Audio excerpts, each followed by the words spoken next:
Good evening. My name is Mike Sullivan and welcome to our show. Our topic this evening is the usual. It will be politics in general, and joining me in that discussion are my guests. To my left is Liz Johnson.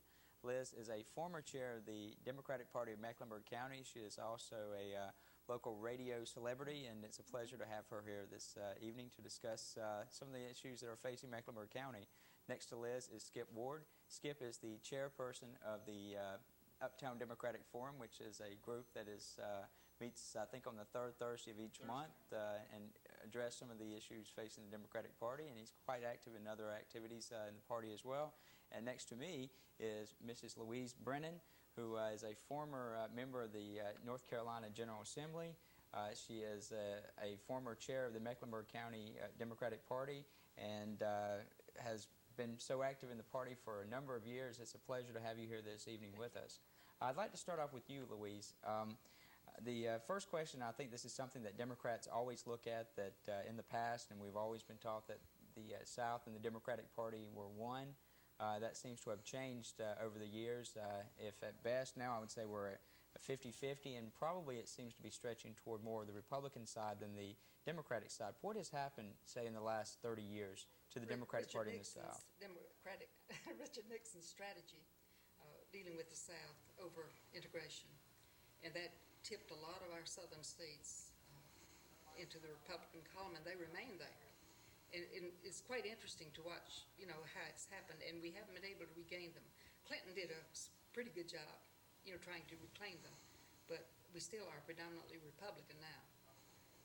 Would you say that, and I think that a lot of people, and it seems like more so in the South in general, that we have a two-part structure. Do you find now that it's going to be something that's going to perpetuate itself, that we're going to become more Republican in the South, and I guess you would say more conservative, depending on your perspective? Well, I think conservative is a misnomer. Republicans like to throw that around, and they don't even deal with the problems. I think the South is becoming more Republican because we're having an influx of Northerners who are traditionally Republican, and they come here to live and they vote that way. I think party labels still have a big impact on elections, and I think we are fooling ourselves if we think we can get away from that. Liz, I know that over the past couple of years, and you were the chair in the early 90s, the mid-90s, I noticed one item, and I think that most of the individuals who were involved in voter registration were as well. It seems like we are going more a third Democrat, a third Republican, and a third unaffiliated. How would you explain that, and what do you think of the two-party system right now? What do you think the future of it is, and do you think there'd be a third party possibly coming into play? In one TV show? Sure. In 30 seconds. Okay, here we go. There's no doubt the Republicans really have done their homework here locally, and I still think that we as the Democratic Party need to do a better job getting our message out and saying who we are, and I think there's absolutely no reason that people won't come back to the party.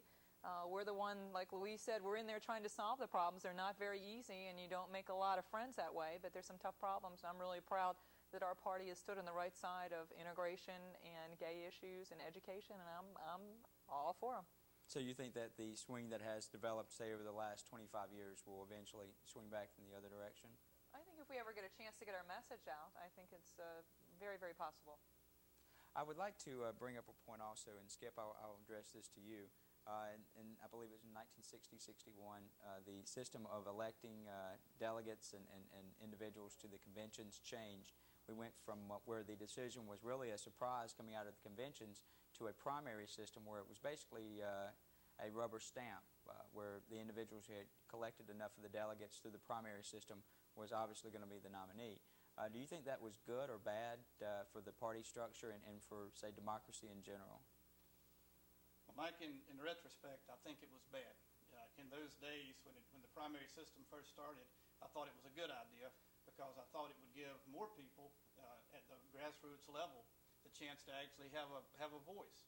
As it turns out, I think it's given less people a chance to have a voice because the way the whole primary system bubbles someone to the top now, quite often by the first, second, third primary of the presidential year, you've already selected the nominee for each party, and the rest of the people in the country have no voice after that.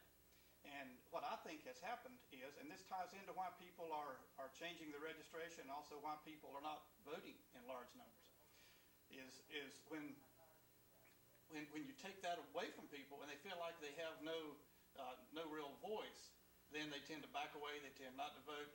They tend not to be associated with their party. I think what's happened, or with any party, I think what's happened is we have tended to bubble to the top of both parties a candidate who is not necessarily the person that the rank and file in that party would have chosen. In other words, in my lifetime, if you had taken a list of the top 10 Democratic candidates, and I know more about that side of it, if you've taken a list of the top 10 Democratic candidates and let the average working person in the street pick from that list of 10 that was running that year, it almost never would have come out to be the same person that was able to win in the primary process.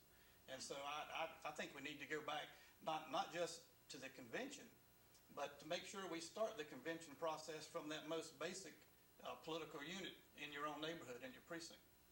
Ms. Brennen, how do you feel about that? Do you think that in the early 60s you were quite active in the politics at that particular time? I was. Do you think that was a positive item for say, democracy and the Democratic Party and, say, the Republican Party as well? Well, now, the Republicans never have been quite as democratic as we were. Both capital D and small d.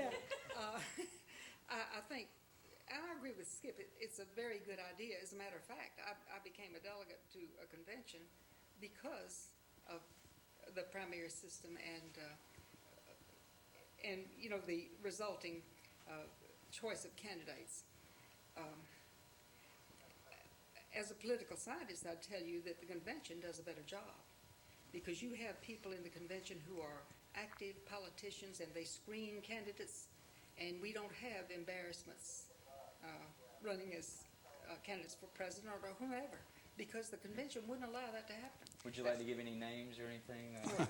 Well, I wouldn't give our current president, incidentally. I'm very, very approving of him. Mm-hmm.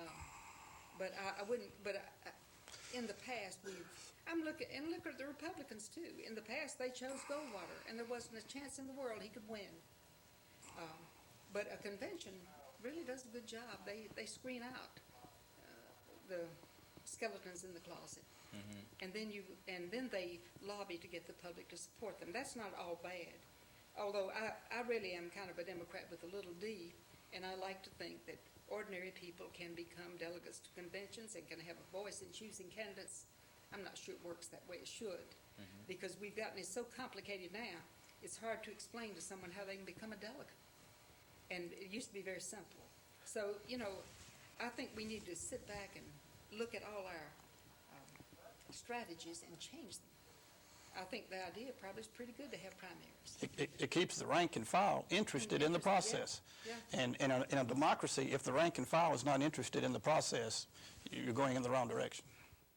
I'd like to stay with you for a moment, Ms. Brennen. When you were chair of the Democratic Party in Mecklenburg County, it was much stronger in numbers, yes, and support and structure than it is today. What do you think has happened in the last 20 years? Why do you think so many people, is it an internal structural problem? Is it apathy? What would you explain why it seems to have waned in some degree? I'm remembering the year I was elected party chairman.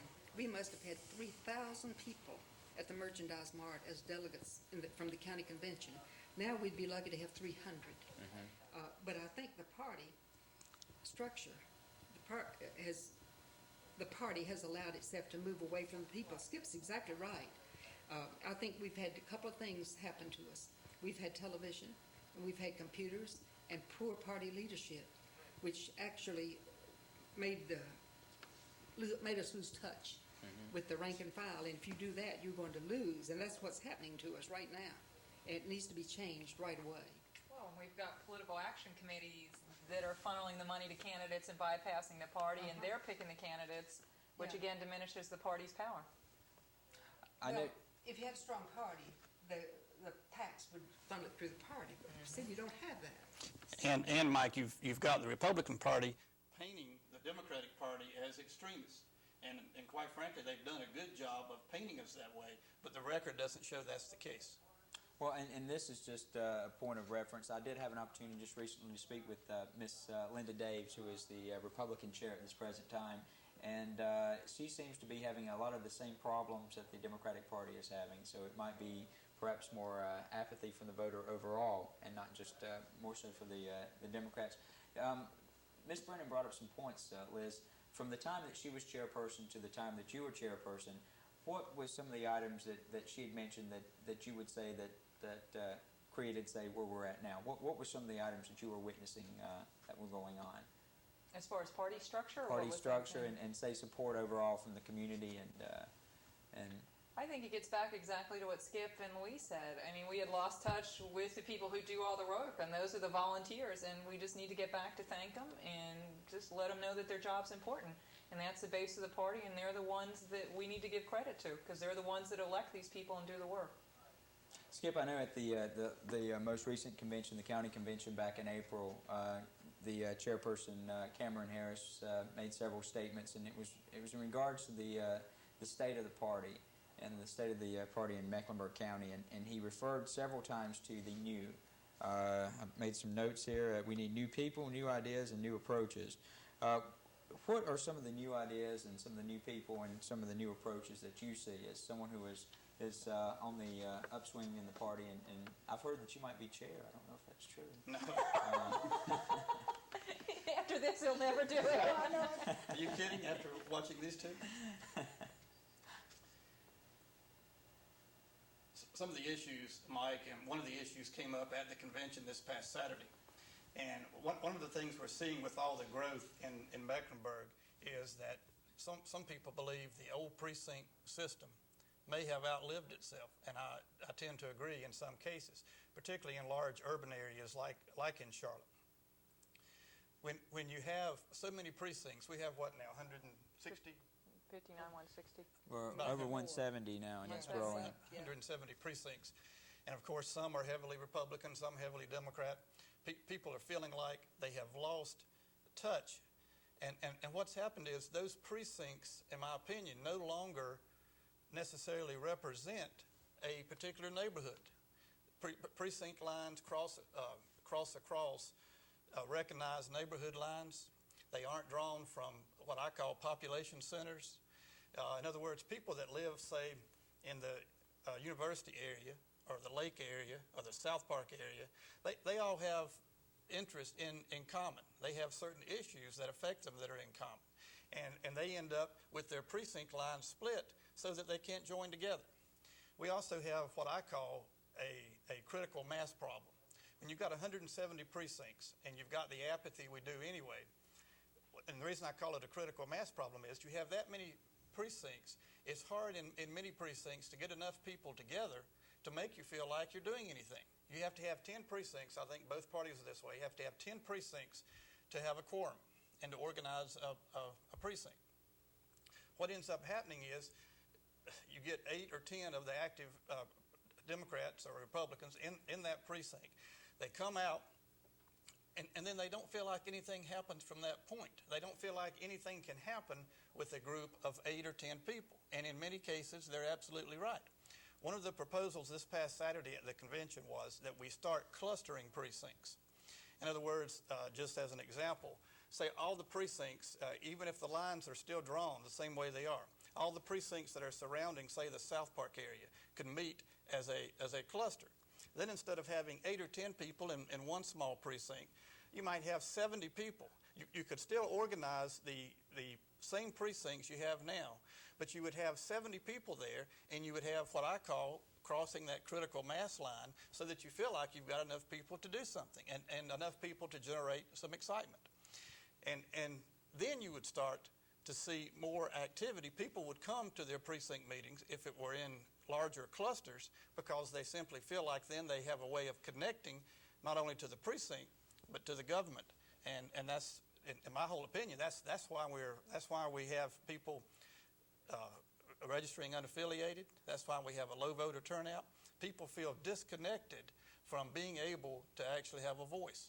He sounds just like a Republican. I was just about to ask him. Because they've been having area or district meetings That's a good for idea. years. And it may be if you don't have many people. But the Democrats are so widespread, even with our 170 precincts. Think if you had 10 people, 10 Democrats at every precinct meeting, you'd have 1,700 active Democrats, and they could elect anyone they chose, because most people get elected with 5 or 6 people advising them. But some of those individuals are much more likely to come to the meeting if they know they're going to be in a room full of 70 to 100 people instead of in a room of 8 to 10 people, because they feel like that there's something going to happen there and they have the volume to make something happen, when really it's just the same 8 or 10 precincts meeting together. Well, that could be resolved, really, if the party had frequent and regular meetings for all their precincts, so that the people could see they had support throughout the county. You can't have an organization thrive if you never have meetings, and that is one of our problems right now. I think the other big problem is the fact, what do we give back to the workers? I mean, in past days, we had appointments. We were able to make appointments. We had some power. You had elected officials. If you told them that they needed to appoint precinct chair 32, they did it. And what do we have offer back? I mean, we can't offer jobs, appointments, and so that really dissipates our power base. So it's really based on a lot of people that are very active and interested and so opinionated, and we lose some of the other people that might be interested that have some interest in politics. That's true, but I hope we're not going back to the old ward system, even though I think the ward system would be pretty Be good. all right with me. Me too, I think it would work. Skip, I think you're getting outnumbered here. How about you? But I really believe that people are looking more for having a voice in the government that affects their neighborhood, their region, their population center, more than they're looking for patronage or a job coming back like in the old days. And that if we would properly cluster the people who meet and properly define the political unit, whether it's precinct or a county commission district, if it's properly defined, then you've got the people together that have the same interest, and you've got the motivation, and you've got the drive then to actually get something done. Something does get done, and then in reverse, those same people are feeling like they have reconnected to their government, and it's a cycle. But it's also the elected officials being responsive to them, and that's one of the ways the party can put pressure on them. Exactly, and when you've got a cluster of 70 to 100 people who are expressing their opinion, they're going to get more response from the elected officials than a precinct with 8 to 10 people, in my opinion. 25 years ago, when we would have, and you were here then, when we used to have Democratic gatherings, we would have the governor, the Secretary of State, the Lieutenant Governor. Everybody was anxious to come and speak to the group. Now, they can't get the governor. They can't get the Lieutenant Governor most of the time. They can't get the Secretary of State. And, when I'm speaking of the Democratic women now, used to we got congressmen and we got big shot Democrats from the state. They're not interested because they've got computers that spit out the mail, and they've got television. And 90% of the people get their information on politics from television. And that has really been very detrimental to us. We saw that coming maybe 25 years ago. There was a meeting just recently at the Democratic headquarters, and it was surprising, the turnout. There was a large number of individuals who came out, and it seems like what had happened is that there was a disconnection between the candidate and the precincts, and there was almost a point of anger. Yes. That they were angry that the fact that they would have functions and events and concerns in their community, and the local officials would not come to whatever meeting they were having to address their concerns or even respond to them. And do you think it's because of television and money? Do you think that's what elects the individuals? candidate doesn't have to have connection with the people anymore. Look at the Senate race now. You're saturated with television, and that is the image people carry with them of those candidates, of Edwards and DG, and Ella hasn't been on television. But that's the image people vote for. They get in that voting booth, and the names don't mean a great deal to them, except they recognize familiar name. Name recognition is the most important thing you can have if you're a candidate, and it comes from television. And of course, direct mail through computers is easy to do. So that ought to be making our party stronger, not weaker. Especially at the state level. Yeah.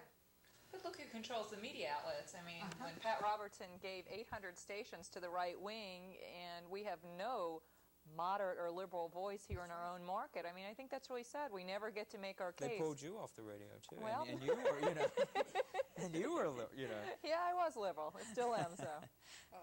I think it's almost insulting to the public to bombard them with right-wing crazes or left-wing crazes. They ought to have a balanced perspective through the television media. We don't have that all the time. I'm thinking of a few people who have regular programs that I never watched.